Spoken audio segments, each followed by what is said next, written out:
Hello, welcome to this first Upduck little chat podcast thing. Hopefully there'll be more to come. This is a conversation I had with Australian man called Beau Miles, who's a bit of an adventurer and a sort of documentary filmmaker and a writer as well. And yeah, we had a chat basically about his films. I found his films in lockdown this year, and just loved them. I thought they were great. He does a great job of putting all his material together, and they're largely about his adventures. He does a lot of sea kayaking. He does long distance marathons. And also he has some lovely shorter videos about him, I think sort of adventures in his backyard. That's the name of his book, and it kind of sums up these shorter videos quite nicely, where he finds really novel ways of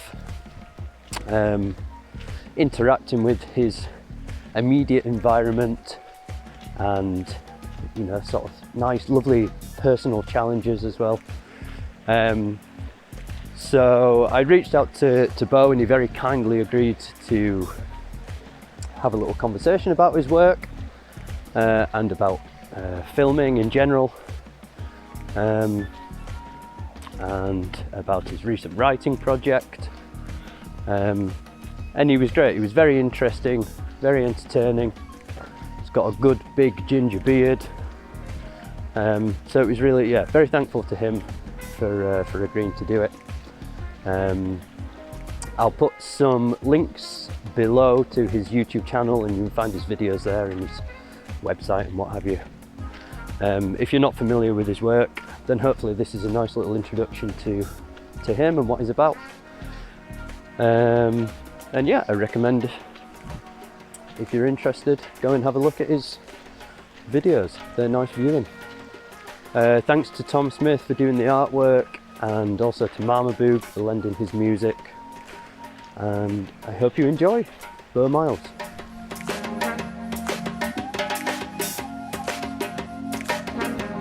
Thanks for having me, Charlie. Nice to meet you. Likewise. So I've been spending a few days going through your stuff, and I've written a little introduction which I thought would be better to run by you, just so I don't miss anything, which is Dr. Beau Miles, academic in the field of outdoor education, a writer, public speaker and award-winning filmmaker. Beau's films all follow a theme of adventurous expeditions and personal challenges. Beau's sea kayaking adventures have seen him take on the unforgiving waters surrounding South Africa and southern Australia respectively. More recently, Beau's films have explored personal challenges such as running a decommissioned stretch of overgrown and run-down train track, living on a diet of nothing but tinned beans for 40 days, and fulfilling the potential of a single day while simultaneously running a marathon in his film A Mile an Hour. These unique concepts have been beautifully documented by Beau, and his films have intrigued and inspired audiences worldwide. Anything missed? Well, that's very nice of you, Charlie. I would add that I'm half the time I'm a bit of a dirtbag, and I'm not an angel, and I've got lots of flaws, and I should still have more fun in life. But I'm trying to make amends. Oh, really? You seem to pack your life full of fun quite adequately, I'd say. Oh yeah, that's what you kind of show. One of my things is to try and be positive on screen, because it's so easy not to be, right? Yeah, I think a lot of people, as soon as they revert to a story, in some respects, they look for drama in negativity, and you get a bit over that. And so I just want to be a happy chappy half the time, because it makes you feel better. And there's so much badness in all other forms of life and in life in general. So I figure if I'm going to put it on film, be an optimist. Sure. I think that's why people really respond to your films as well, is the positivity that comes through, in that there seems to be a motivation behind all your films, which really is purely doing it for the joy So I was rewatching The Trials of Miles, which is a lovely film, and you have lovely landscapes going on. But there comes a point sort of halfway through where you're obviously struggling with it somewhat. And you sort of really have to remind yourself that it is, you know, because of the joy of doing it, not the fantasy or the romance. It's because you're getting something out of it in the day-to-day, not, you know, having done it at the end. It's got to be enjoyable in the moment for you, right? Yeah, absolutely, Charlie. Although that hasn't always been the case. You know, there's been... you know, I think I'm certainly maturing, and probably you've probably picked a moment where that was, you know, I really questioned having support for that run, and I felt really selfish in many respects, but only in the aftermath. I didn't quite see it at the time that I've put myself through this experiment or this run, and it's very indulgent. In saying that, it was kind of my job too, you know. And my parents, I'm sure that they were stressed about things at some stage, but it was still an exotic trip for them to go out and give me a hand. And yeah, and adversity's not bad, you know. We're not going to be. I think adversity makes us better, so that's good. But there was an element of it where I felt a little bit spoilt and not quite in the moment enough. You know, you don't see much when you're running through the mountains because I was thinking about distance and time and how I was eating and when I last went to the toilet and what the weather was doing and my navigation. And I didn't stop and look at a gum tree and think, wow, that's a beautiful gum tree or you know, just smell. I didn't smell the roses, mate, you know, so I think I've seen the light since then. Right. And it is that inherent bit because you kind of notice and document well when there's the crossover of support and your parents, bless them, have stepped up, and you can see they obviously really want to support you, and you know you're halfway through that zone and that run, and physically and mentally you're probably reaching the end of your tether, but it's pulled back really nicely. You seem to have a moment where you question sort of why you do it, and then the next shot you're up in the mountains and there's a wonderful sunset, which that trail just gives you that gift and that reminder of why it's important and why it's good for you to do.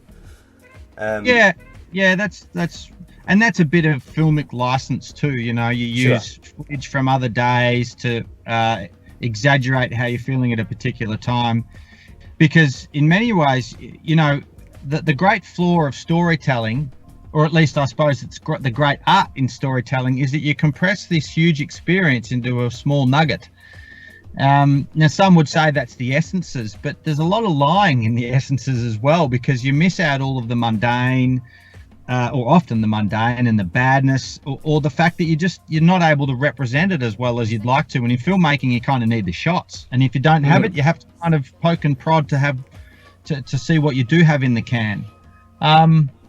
So yeah, I'm learning constantly in your notes on sort of, yeah, it's a good point that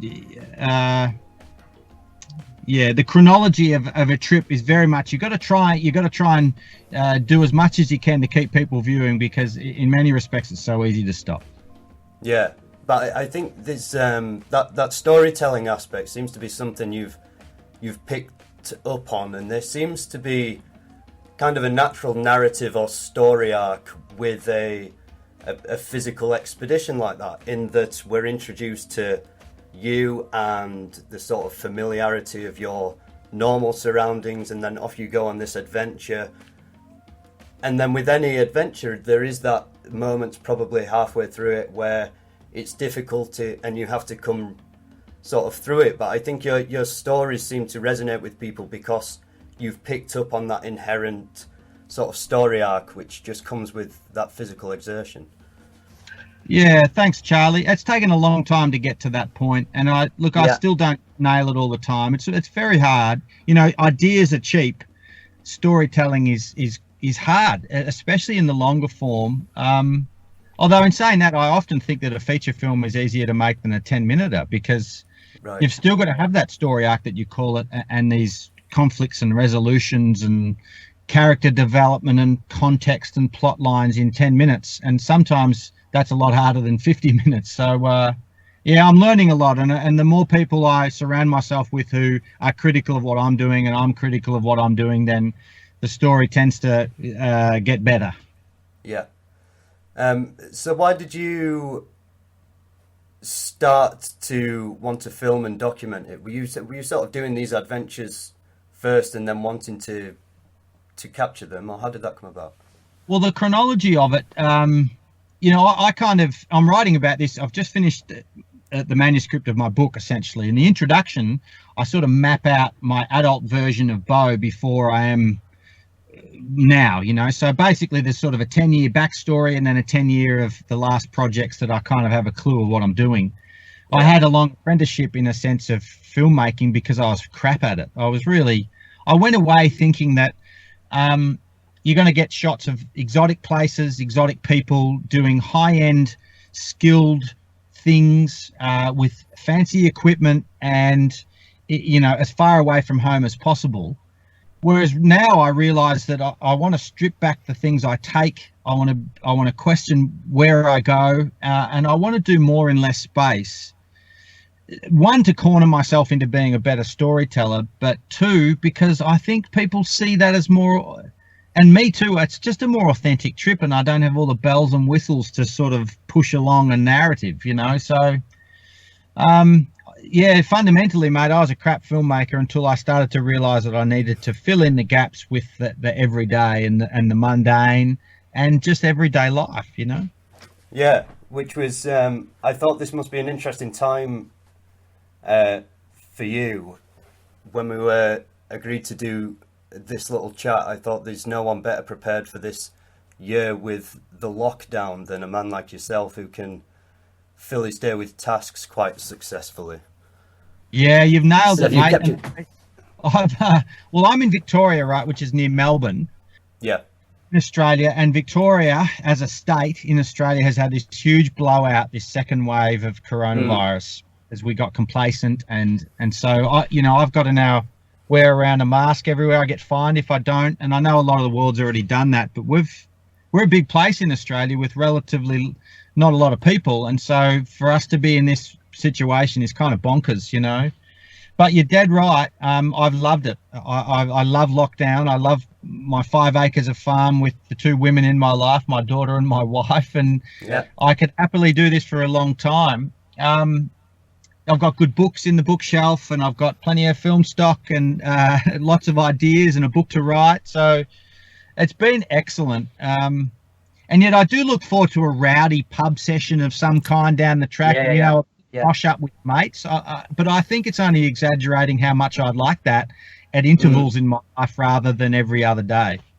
Yeah, I can see, but a lot of people seem to imitate your some of your more recent films, the sort of personal challenge ones, the mile an hour one particularly, which if I was a runner I would consider, but some people seem to have done it, and I think it's this little lockdown is, I think the hardest thing getting into a routine like that or doing these little challenges which people would like to do is taking that first step. But I think with being locked down, it's gotten rid of all other options. So people have started doing more things like you do, more little challenges that they've thought about doing in the past. Yeah, I agree, mate. I think I see it in my local park, a state forest, which is it's got lots of single track and some mountain biking trails. The park that's in the opening sequence of Run the Line. And so I'm there 3 or 4 days a week having a jog, and it's just packed now. It's absolutely chock-a-block. Yeah. And yeah, the mile an hour thing, that's been seen by millions of people, and there'd be I don't know how many thousands have repeated it, but there's dozens of films on YouTube of people have repeated it and done it for charity and written articles about it. And I think it's a wonderful thing because it's people like a prescriptive, quirky idea, and I never knew that it was going to be such a good idea in a sense. And so seeing it roll out with all these people doing charities and they've got their whole street on board to fix each other's fences and mend things and have gardening days and potluck dinners. It's just grouse. I just think it's ace. So I'm very enamored. Yeah, it's a nice one. Where did the mile an hour idea come from? Well, as I say in the film, it was very much, I was finishing my PhD in 2017, and I stacked on a bit of weight, and that's sort of bow weight, you know, it was sort of, I don't know, 6 or 8 kilos. Yeah. But more so, I was cooped up in the house sitting behind a screen, which I don't mind if it's kind of leading to something like a PhD or a book. But fundamentally, I'm an outdoor kind of dude, and I just wanted to be outside doing things, and my hands had gone pink. And, you know, I was just cooped up, and I ended up just doing a lap around the block between a writing block one day, as in I wasn't a very good writer, and I thought I just need to get the hell out of the house. So out I go, and I'd never run a mile in my life, as far as that's such a short distance for a long range runner. And I got back and I had barely a sweat up, and I thought, you know, that was good. That was a nice little circuit breaker. And I wasn't immediately that I thought, why don't I do more of that? As soon as I handed the PhD in, the sort of the idea came that I'm going to run a marathon's worth of the block, and in between I'm going to do everything but a PhD, and that's what the film was. With the with your academia, so it's outdoor education you study, right? Yeah, and you know what, Charlie? You've caught me between you know, I'm no longer here, so I'm no longer an academic. I'm a full-time writer and filmmaker now because they shut down the outdoor ed course. Oh, really? Yeah, look, the pandemic probably would have closed it down anyway, because the whole university system is hemorrhaging, particularly courses that have got things like field work in them, you know. Sure. So, like the poor old students who are still enrolled in outdoor ed, they're really suffering because they're not getting out anywhere. But then I suppose everyone is. So in any case, mate, that was a past life, and I might come back to outdoor ed, but for now I'm not. Right. It's an interesting one because I didn't. You kind of don't associate that activity and excursion with academia. It's they seem sort of conflicted in a way, but it's a nice thing. Oh, it's wonderful. It's like having your cake and eating it too. You know, we're often out in a river somewhere on a mountaintop, and people, you know, come across us and they say, "What are you folks? You look like you're an organisation or something. You know, you're cult in the hills or something." And and I say, "Look, these folks are getting degrees in outdoor recreation or outdoor education, and they'll teach it in schools or as guides." And yeah, lo and behold, you can get a degree in it. So it is remarkable, but it's very much just like environmental interpretation with physicality and the outdoor rec stuff of canoeing and hiking and whatnot. So yeah, it's remarkable that you can get a degree in it, but there you go. Yeah, it's I just want to talk about your kayaking excursions, which were the original films I found you on, which are both lovely. So there's particularly the Africa by Kayak and the Bass Strait one. So the main difference between them two, I suppose, is again going back to that more feature length, and the Bass Strait is then 6-10 minute episodes, right? And there's a few differences. Do you prefer doing the excursions with a team like you did in Bass Strait, or the solo projects, which you seem to have done more of? What's the difference between those two for you? Well, that was I think you kind of get to a stage, or I have anyway, where I've been alone a lot of my life doing very indulgent sort of solo things. Even the run across the Alps was, whilst every night I had this beautiful home cooked meal, and I'd talk to Charlie and the cameraman Brett, and we'd just have a good chinwag for an hour or two before I flaked out. It was still very much every day I'm just in my own head, counting distance and time and trees and hills, and I really like that solo grind of just out there, sort of, well, not pitting yourself against the world, but just sort of logging distance and being metronome with that. And Bass Strait, you know, and sea crossings are a bit different as well, because that whole trip is just about big sea crossings. Yeah.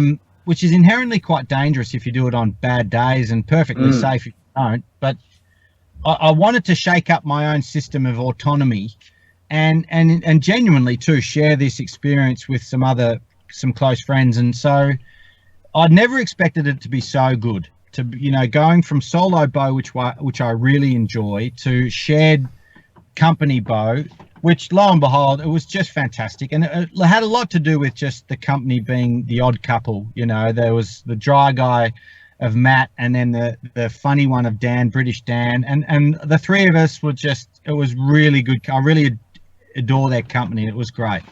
Yeah, there's kind of an interesting, with the Africa one and the Bass Strait, there's an interesting, they both have interesting points of people in them, but in very different ways.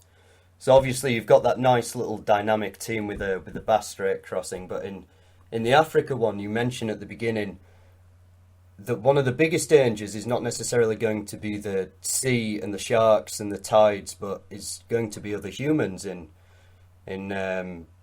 sort of quite difficult areas of the world that you're in. But what's lovely about that film is you meet these fishermen which are just sort of overwhelmingly wanting to help you and bring you coconuts and help you out and drag you across the lakes and stuff. So you get that nice human aspect, which I guess you can't really plan for in the Africa trip as well. Yeah, look, I had overwhelming, faith in humanity, and not because I took that with me. It just, the trouble is when you go to somewhere that has a bit of a track record of being violent or ill-human, I don't know, nasty to each other, you take that baggage in with you. And I had that a bit at the start of the African trip, and it was so nice for that to be sort of pared back the longer I was there. People were just so good to me, other than a few officials, but that was sort of to be expected. Kind of the people I bumped into were brilliant, mate, and you saw that in the film. And look, my first paddling partner too, the Kiwi bloke Jared, that was really the thing with Africa. Was it was supposed to be a whole solo trip really with a couple of cameos, and Jared was there for the first cameo, and we got 2 weeks in, and I thought, this bloke's great. I really enjoy having company. Stick around, mate. And he only left because he got sick. And so, and then I got into real solo bow mode, and I was kind of, happy to be by myself. But it was a roller coaster of people and places, and difficult environmental and people situations, that African trip. Yeah, it's a really nice one.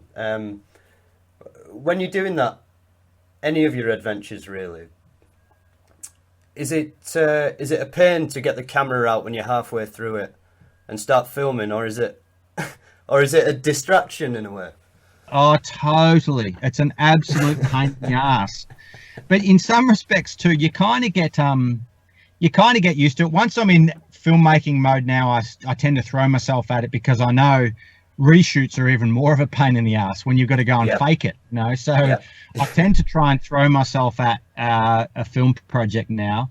But in saying that too, I'm now sitting in the passenger seat of my car, because behind me is an office, or at the other side of the car park is an office where we're finishing off another film. And so I have really good film partners now who will sort of be the lead camera now, and I just fill it in with smaller cameras or gimbals or whatever. So it's a real joy now to be able to flourish being a weirdo sort of bloke with a beard doing things, and someone follows me around a bit, rather than having to be front and behind the camera all the time, which is exhausting after a while. Yeah, I can imagine. But you've got that little, I suppose you'll know how to plan it now to make that as easy as possible, and have the right team around you, so you don't have to split your focus on the adventure that you're doing and the filming of it all in one moment. Yeah, well, what I'm doing, Charlie, is I'm now, for every film script I have that involves others, I have a film script that is just me. So I'm happy to film solo, complete little projects, like my junk projects. I've just finished another junk project, a homemade office, which is a cabin in the paddock. And that's highly self-shot over the last 2 months in lockdown. And so I really enjoyed that, because it was I was building and I was filmmaking, and it was very just potter away and get your thing done. You can take time making shots, and if you stuff it up, just go and make another one, where it's very hard to run a piece of river or run over a mountaintop and then go back and get the camera, and it's a lot of work. you know. So I tend to pick which ones I film and which I get help on. Sure. So I just want to talk about your book. How was it writing it, first of all? Well, it's mostly done. I've still got to do some tweaks before it goes to the first copy editor. It's been great. I do love writing. I genuinely do. It's a bit of a hate thing because it means I'm inside a bit much, but I think I kind of like the chalk and cheese of life like that, Charlie. I like going away and doing my own stuff so that I can come home and be social, and I like being a writer so that I can go out and be an outside dude, you know. So it's still, you know, it's got that long range intensity, which I quite like. It's almost like an expedition in writing. And so I've been writing now for 18 months and look, I probably only write 10 or 15, sometimes 20 hours a week. But that's still a lot when you do it up over that amount of time, you know? So, yes, it's very insightful. I think half the writing is okay. And the other half is potentially good or very good, but I think as a blend, it's a good read, and so that'll be out early next year. The Backyard Adventurer. Nice, and that touches on or expands on the more like your latest films, in that you're interacting more with your immediate environment rather than the larger adventures. Is that right? Yeah. So it's sort of a rude law. The first 10 years of adulthood, I buggered off as far away from home as possible to see the world in its widest form. And that's given me a sort of a taste of what I like about travel and myself and what I don't like about travel and myself. And so I want to now do those things, or try and get that sense of inspection in my own backyard, which is very possible. You've just got to look at different ways, and the power of perception is so massive. And I don't say that in a kind of wanky way, because we often do, you know. It's a bit like when someone says something is epic, or you know they say they've had an epic ice cream or whatever. But fundamentally, you can con yourself into thinking anything is adventure, especially if you give it some ingredients and you pare back things. You know, a walk to work for 90 kilometers is very non-adventurous if you take a stove and food and a backpack and a tent, and you do it over 2 days and 3 days or whatever. But if you leave with nothing and you walk 50 k's a day and you've got to get there and then deliver a lecture on what you just saw, that is challenging. You know, it's challenging for anyone in a sense, and so that gave me a sense of challenge and reward and adventure in something so simplistic, and has been a real eye-opener. Yeah, but I think that's what you seem to touch on most of it. I mean, with the running ones, a bloke doing a run is not an interesting thing, but a bloke doing a run in a nice surrounding is more interesting. But what really makes people why those little films and adventures, I think, resonate with people is you have that ability to reflect in an interesting way, and to get the, you know, there's a nice philosophy that ties these adventures together, and, you know, why we should push ourselves and interact with our environments a bit more, so it's that reflection which I think has made your films interesting. And I suppose that's a longer form practice that you've done now with the book as well. Yeah, well, thanks, Charlie. Well, it shows you're quite insightful and introspective by your summary just then. You know, you're dead right. Running by nature is incredibly boring for someone watching someone else run. You can imagine going to the gym and just watching someone on a treadmill for half an hour. You know, you'd want to poke your eyes out. So I think in many respects, running is like that. Running is inherently very boring. And even now I question, you know, for 20 years I've run between 50 and 100 k's a week, and there were very few weeks I'd take off. And I love running, and it's still it's like, you know, it's a real default for me. But I still now question how much energy I burn running, and how much my hips are being worn away by it. And I wonder, you know, there's that. You know, I dated a vet for many years, and she told me so many wonderful things about the world through animals. And she said, as a very rough rule, that mammals have roughly the same amount of heartbeats for their life. Whether you live for 10 years or 80 years, You'll have a lot more heartbeats compressed into that 10 years and a lot slower heartbeats over 80. And I think it's roughly the same kind of calculation for energy output, I imagine. There's only so much output I can give in my lifetime. Why am I doing it on a bloody treadmill or running through the forest 5 days a week when I could be making something or pottering in the garden, making food for people, or digging holes for aerating the soil? I don't know, but something that's more practical and has a value that's more utilitarian rather than whatever. So that's a very long answer to your question, but that's a very interesting one. No, it was an epic answer, man. I know you're short for time. Thanks very much for this. What videos are you working on now, and what's coming up next? Well, Charlie, all going to plan if I get back into the office in time. It's called Big Gums, and it's a little story about spending a night in the gum tree that overlooks my house, and it's a little backyard adventure. But it's very much about, they're very impressive gum trees, and they're actually endangered.